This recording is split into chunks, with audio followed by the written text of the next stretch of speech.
viewers. Thank you for being with us on another episode of The Now Show and allowing us into your space. I'm your regular host, Abosede Osho. And on today's episode, we are going to be discussing therapy. Therapy? Well, I'm also looking forward to learning a lot. And with me to discuss is somebody who I consider an authority in this because he's trained for this and, well, I want to say my brother, my friend, he's going to tell us more about what he does, Mr. Excel Adeleye-Samuel. Thank you very much for being with us on the Now Show and agreeing to do this with us after so long. Thank you so much. It is an opportunity. Oh my word. I call him my coach. Well, that's another story. But today we're talking therapy. But first, before we discuss about this therapy, tell us what you do because I know that you wear a lot of caps. Those big names. Thank you for that. That was a big compliment. I'm not taking that for granted.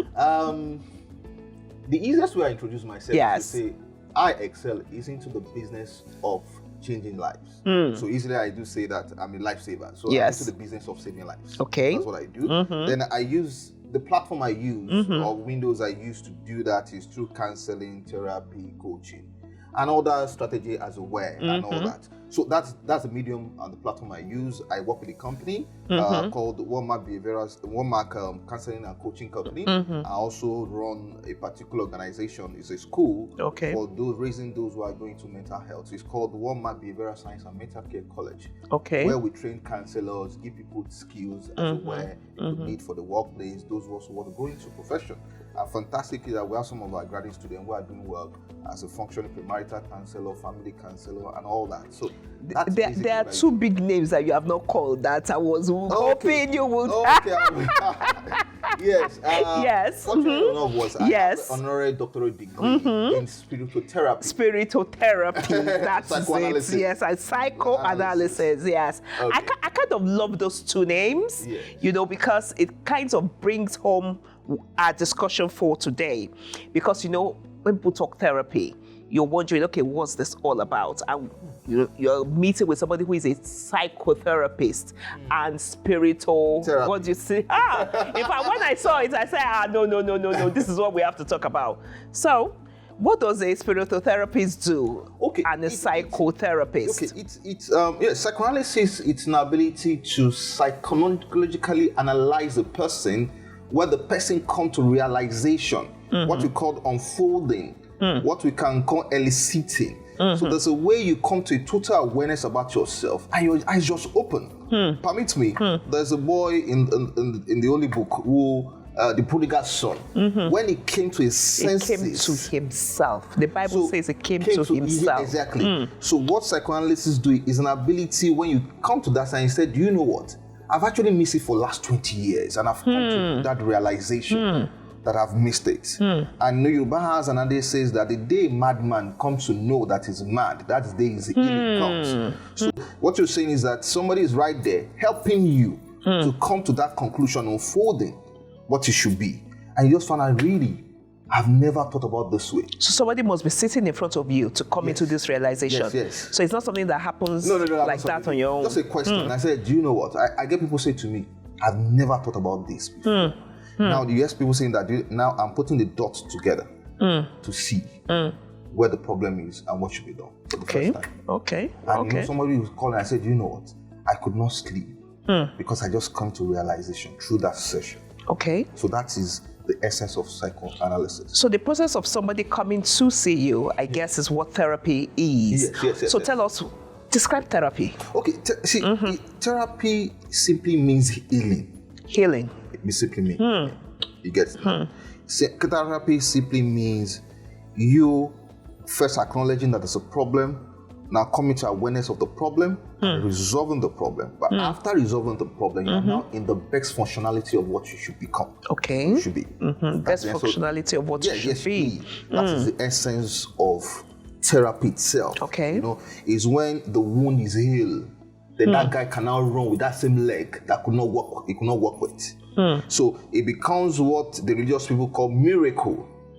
But somebody said, something is different. So I usually would say, when somebody signed up with me, I said, watch you in 1 month, watch you in 3 months. And I'll say to them, tell your family that something is about to happen to you that's going to be different. Transformation. That is the word. Wow. So I say that. So watch it in 1 month, and if you're not okay, you can leave. But you have to do that which is expected of you. Because there's a way you have been used to. There's a life you have been used to. There's some things you don't know. When you talk about people, there's a life that they've been used to. Yes. Things that they've been used to doing. It brings me to the question of, why do we do the things we do? Why do people behave the way they behave? That's a big question. I mean. But I'll just break it down simply, which we are aware. You see, number one, I do say to people is that we behave the way we do probably first because of our gene as aware. Okay? It's more likely, I'll give you an instance. I'm treating a particular child who lost his father when he was young. He never met his father. But one of the symptoms the father demonstrated a lot was he lies a lot. Wow. He lies, he steals things and all that. Now, this child never grew up with this particular father. Yes. He grew up with somebody else and all that, lost him maybe. But do you know, she's a teenager and she's demonstrating. Wow. It's amazing you say this, because I've also seen it where a child, a parent has not been in that child's life for a long time. And the child is displaying traits. Exactly. I mean, strong traits that is it. of that absentee parent. That is why I do say, if you go to a sperm donor, those who want child, and they say what the sperm donor will do is to give you the biological component as aware of maybe it's tall, it's light, and all that of the person you're looking to, the donor you're looking for. But I do say, it can't dictate necessarily the behavior. And the behavior is key. You get it now? Certainly. And I have been in forum when I tell them, and that's a place where I challenge the field of my study. When they say sometimes all behavior are linked, I say, no, I don't agree. It's my opinion, and I discovered over time in me taking cases, some behavior are hereditary. Some behavior just come with some people. How do you explain the people in the east of Nigeria who just have a love and passion for business and it just works for them? So some things about some people are hereditary. It comes with them. Now, in dealing with, that's one of the reasons why you see people behave the way. I also believe that the behaviors also are learned over time. It's more likely, for example, when you get to Heathrow Airport, you just behave other. When you get to Murtala Mohammed, you're home. Carry my bag. You're home. The guy knows what you call, especially when you flash dollar to the guy. Yes. He sees it even as a big man. So behavior also are learned over time. But you now see that same white guy, he gets to Nigeria. And he's also bribing the guy at because behavior are learned as aware. The other thing I also about behaviors, some behaviors could be spiritual. That is my field of where the copy I call I'm more Spiritotherapy. Behavior could be spiritual, for example. How do you, if you believe that there was a guy who existed called Jesus, and there was a guy who existed called the Prophet Muhammad, one thing that was different about this guy, and if you study a lot of people's life, was that life was quite different. Was abnormal from everybody. So some people, Yoruba, we say there's a word Yoruba use for it, I can't remember now, but there's some people that they're extraordinary. They're just born, they're different. Sometimes even the parents say, do you know what, you are different among. Yeah, sometimes the parent can see that. Child is different among. Can perceive. You can perceive that. So some behaviors also comes from accidental behavior, which could be trauma. For example, a guy who is traumatized can just change the behavior. For example, a lady who grew up in a functioning when there's love and nobody just love each other, you forgive easily. Nobody can, nobody can stress you. Nobody can destroy heart. Nobody can make you feel bad. Nobody can kill your emotion. And that's how she grow. But she gets into the outside world and discover that this world is a wicked world. And people keep disappointing. They begin to break her trust issues and all that. That this person now said, you know what I'm going to do? I'm going to protect myself from all this. So in protecting herself, what she now do is to now enter into another garment, another personality as well. And behavior change. So now say, people say, but you're not behaving like, say, you have to wise up, for example. When you drive on Lagos Road, there's a personality you have to enter into to drive on the Lagos Road. There's a personality you have to enter into. So unknowingly, you are becoming malfunction with your personality. So you see Oga who at home is a ordinary Oga at work. Oga will say, do you know what? If you don't behave like a madman for those people working my project, you won't get your project done, man. Wow. You get it now? So based on situational issues also could form the way people behave, and trauma could form the way people behave. A lot of things also form behavior as well. You know, it's so interesting you've spoken about situation and trauma. And those two things are things that we've seen as a result of the pandemic and the era of lockdown and things like that. People have come out with personalities that are new to those around them. And they're thinking, there's something wrong with this person now. Do you understand what I'm saying? So how, of course, now talking to you, you think, okay, the person could need therapy. How do you identify people that need therapy, and how do you get them to come for this therapy? Okay. How do you sell therapy to them? Okay. Now this question, I believe, is directed to Nigerian. Yes, because I want somebody who is listening to us actually saying, wow, listening to him, I think I need therapy. Okay. Admitting to themselves. Let me give you this funny. I had an interview, a guy in Canada. Okay. Had a live Instagram interview. Then he said, "Oh, Dr. Excel." I said, "Well," he said, in Canada, mental health is really at the high level of people patronizing mental health because of the COVID problem, and the anxiety even COVID issue is higher than the actual infection as well. And he said, I believe that same thing should be in Nigeria. And I laugh because it's obviously not true in Nigeria. As a matter of fact, those in my field will tell you that during COVID, more people even didn't go for therapy or counseling as well. And a lot of factors are involved. Okay. Number one, let's first break it down to the level where, number one, the Nigerian society have not come to the awareness of embracing help. Even with physical help as exactly. well. We've not come to the awareness of, seeking help. Okay. But we know that some people need help. Yes, we know. So what do we do? How do we people have to come to their realization that there's a problem somewhere. They need to seek help. How do you get people? Let me tell you this one I do a lot when people come for assessment. I try to... How do I even get somebody to that assessment stage? Yes. No, we'll get there. Okay. One of the things I say to people, which also you can go for those who have not come, is this. You see, anytime you go to help, you are not helping just yourself. You are helping your children. You are helping your grandchildren. Because the change you make in yourself automatically will affect your child. It now become a change. So what if it's a child that has a problem? Fantastic. Now this is what I say. Now let me. What is a child? Let me simplify that. When a child has a problem. Yes. A child is a function of the society or the home it comes from. So most time the assessment says that there's a problem in the home or the way the parent is doing things. Or for example, I'll give you an example, very typical one.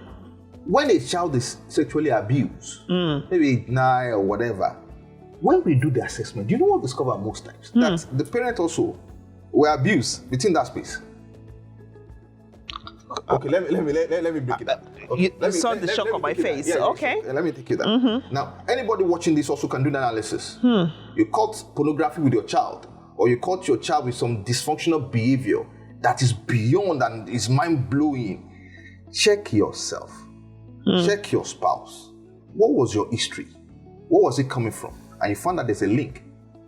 So most times we have a repeat of scenarios happening.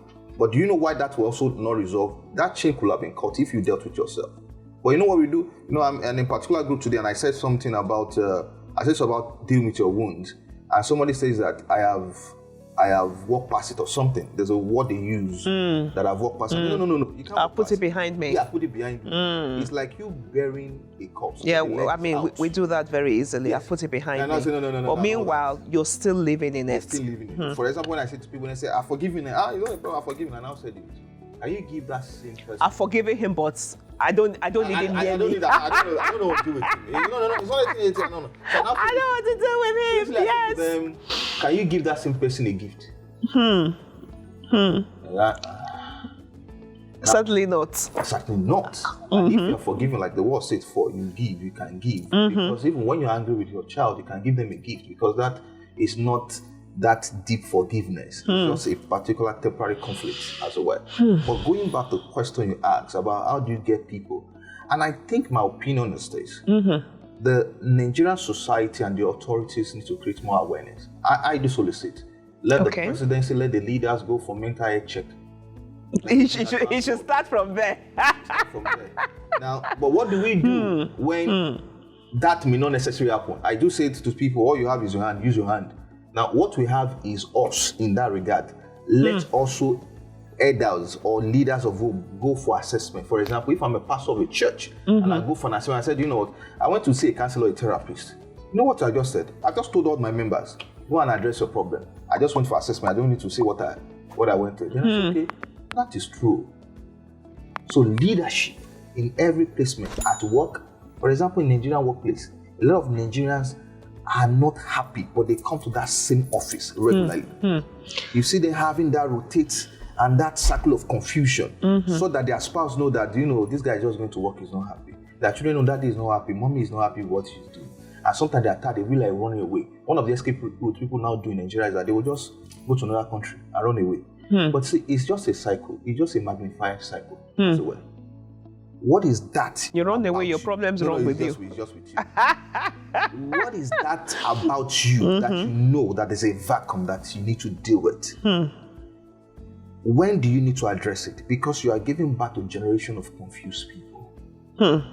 Because everything we do, like I do say, is that everybody behind us will multiply what we do. In the last 50 years ago, I believe chair was not like this. 100 years ago, chair was not like this.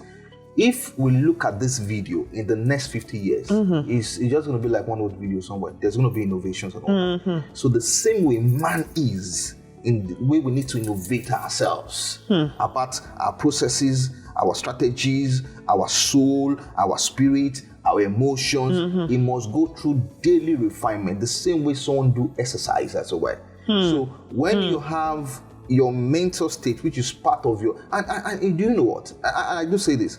Why people abroad can make more innovations and they are leading is because it is about the mental function. Now, because they address their mental well-being as well, they have more liberty with the mind.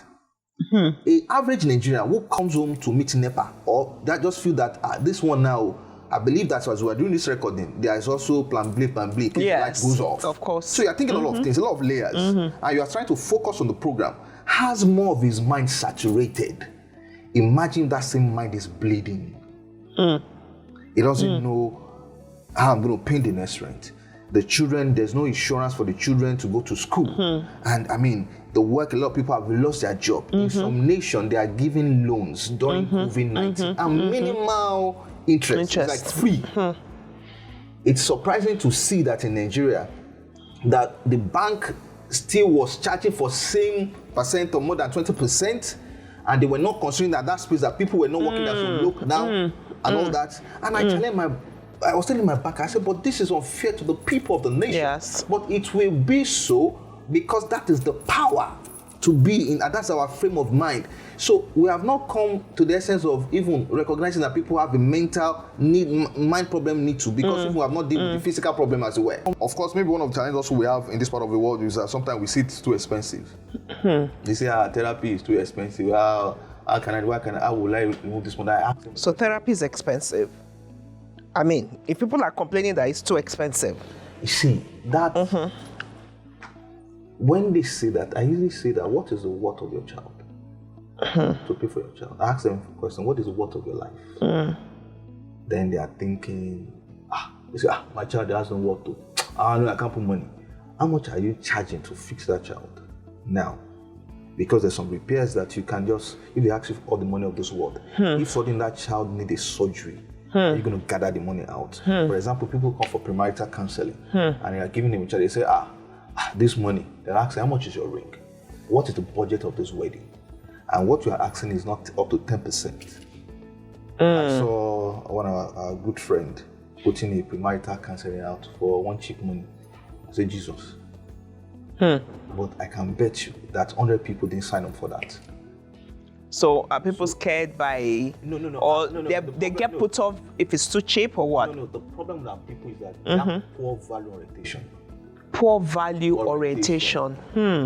It comes from where they have not even put worth on themselves. So that's what you know.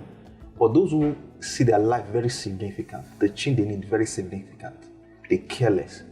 In my practice, I've seen clients who will just ask that, please, how much is the money? And they will pay 100%. For 7 months, some will pay for 1 year. There are some people like that. They'll say, do you know, what is the fee? I'm going to pay that month. Okay, I'm going to do the payment this way. There are few people. But majority, the Nigerian person as well. So your service is not for the common man. It is for Is that what you're saying? No. I mean, like, the average person cannot afford therapy. No. Meanwhile, they need this therapy. Oh. You see, I don't think so. I will tell you why. We all pay for school fee. Okay. But somehow the poor man still go to school. Because there's category of school for every person now. I love that. The same way there is category. For example, if you want to go and see a consultant, you just know. Okay, I'm seeing a consultant. If you are going to go to the clinic, you know as well. You see, I think it's not about the class of how much you're going to pay. It's about first even approaching. And that's what I do. We do this. See, I work first. It's about saving a life. So somebody walk up to me and says, I want an assessment and I'm a dying need. Yes, this is the official charge. But do I let that person walk away? See, in my practice, I've seen a lot of things. And also people control to my life. I see someone trying to make a call to me. I was busy, I could not pick the call, and they took an action, and that action just destroyed life. Wow. I've seen some things that can't be said on camera and all that just happen because they can't access the help. So, and I do say this as a rule, if you don't have empathy, don't do the work. Like I say, really. So when people can't access help, they take drastic measures. No, they do the same way when you are looking for somebody to help and you can't find, you just do something, suddenly and boom, it happens. Wow. And you can't repair it again. You can't go back to that same scenario again. So the first rule is to have empathy. That empathy now say, do you know what? We can do this and do this. A lady called me. I sent a particular post yesterday, a particular group. And the lady called me, just for this unknown number. And she called me, started crying on phone. What is it? What's the people? For reason. I said, calm down, madam, calm down. I said, what happened? It's the post you did and the question you asked. And those questions trigger a lot of things about me and my marriage and behaving to my husband. And she said to me, but I had to create time for her. And to just have that chat. That same time somebody could have paid for. So I do say in my work, first have compassion for the people. Save a life. A life saved is worth more than $1 billion. Okay, having listened to you and hearing that, you can predict, you can second guess, with. So what is the effect of therapy generally, on homes, on institutions, even government? What is the effect of therapy? But when you mention the word government, I've come to the conclusion that what Nigeria need now is that we need even national therapy as well. National therapy. We need national therapy, and I'll explain that. You could find out among the last winner of Big Brother Ninja, Lekon, they call him. I took my time to observe the trend as well, and I saw that the tribalism card also played out. Okay. In terms of somebody posted something and someone else would say, is it because it's from this tribe and all that? You could see that the Biafra war has not left the guys from the east. You could see the guy from the north fused by right. Even the guy who is an Aboki who ride bicycle bike feels that it's their right to be in power.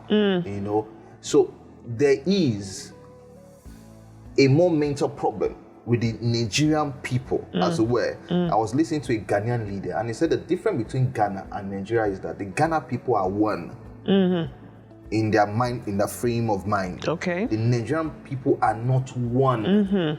That is why there could be corruption here. And if he's from my tribe, you will say, we'll cover him up. I said, we'll cover him up. He doesn't mind if the guy has eaten the future of our people. So long as it's my tribesman. Is mine. It's okay. So, but the question is that not how we also do in our homes in Nigeria? That's the way we behave. So, it's my opinion, I do say that the problem of Nigeria, it is not leadership, it is followership. It's followership. So it starts from the home. It starts from there. And because it's that same follower that is going to be the leader. So we now need to bring it down. Can we homes now beginning to say, do you know what? Like we also go for our checkup. Say, let us go for mental checkup. So healing for homes. Healing for homes, healing for individuals, healing for MDs of organization, healing entirely for the workplace as well. A guy is fighting with his wife. It is not that he speak at work. A lady is running to work. I remember a client told me before, he said, I love to go to work during this pandemic just to stay because away escape from, route, escape route, and all that. And when you take the job from them, they feel so empty as well. So therapy will help you address it. Therapy will help you to discover the path you need to follow. Therapy will help you to address the non-addressed issue. Therapy will make you to forgive the unforgivable. Therapy will sometimes will help you to deal with your internal conflicts as well. Therapy will recover you back to the state you need to be at your best peak as well. So, and you find that when you have individuals who now live in that frame, you see more happy people. More happy people. Happy people. Then you can see people also who can think right, behave right, and get things done as well. So when you see the average Nigerian going to the pool to go and make a decision, you're asking what is the quality of mind of the people that is going there, and what the politicians are leveraging on, because they know that these people have poor mind, and they come and they throw that card, and that can win the people. In some society, they will not win those elections. You will not say a person, regardless of how functioning he is, to pitch from one party to the another party, because those people live with core values and they don't change their values as well. But you see people, because of the power they want or because of self goals, they have to change the value. It just shows that something is wrong. If tomorrow you are Mr. B and tomorrow you become Mr. C and become Mr. D, all because of your goal you want to get. So these are issues within us that we need to change. But like I said, it is just beyond the government as well. We as individuals need to now embrace. Do you know what? We need to embrace. So for example, I do advise family every year. Try to do a family assessment. How do we do? What happened? Some family may have not gotten the level of looking at their face and saying the truth or their reason as well. You know, so but you can even get somebody. Can you do an evaluation for us this year and what we think we need to look for this year? My child, you can say, do you know, as somebody insulted me, or for example, maybe they have got into some vibe they don't know, I'm not aware of. The assessment will show those things as well. Could it be that the mother is derailed? Could it be she was sacked from work? Could it be a woman lost her pregnancy and that has changed her emotions entirely?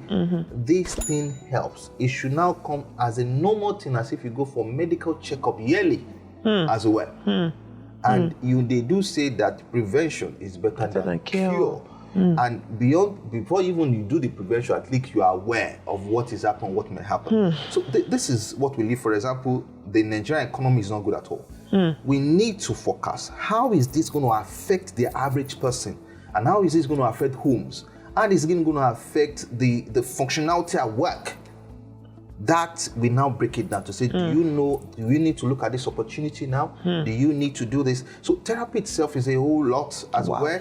Again, and all that. And as long as we wake up every morning, we get into issues. We get into different issues. Somebody hits your car from behind and you have an appointment. We get into issues. Every day, we get into issues. So therapy also helps you to master skills and tools. Now, even when you do not with your therapist, you can use them. Okay. Mindfulness. Okay. Some stress coping skills and all those things as well, which is necessary for anybody. So I mean, it's what anybody should embrace. Is like you taking your vitamin every day to be well, and that's what it is. Something we need to embrace. Well, viewers, you've heard it all. Therapy helps us to address what needs to be addressed. So maybe it's high time we all embrace therapy. Well, thank you so much for sharing this time with us and for opening our eyes to what therapy is all about. So until we come your way again on the Now Show, this is your regular host, Apostle Osho, signing off with our experts, Mr. Excel Adeleye-Samuel. Thank you very much for being on the Now Show. God bless you. Thank you. Keep on.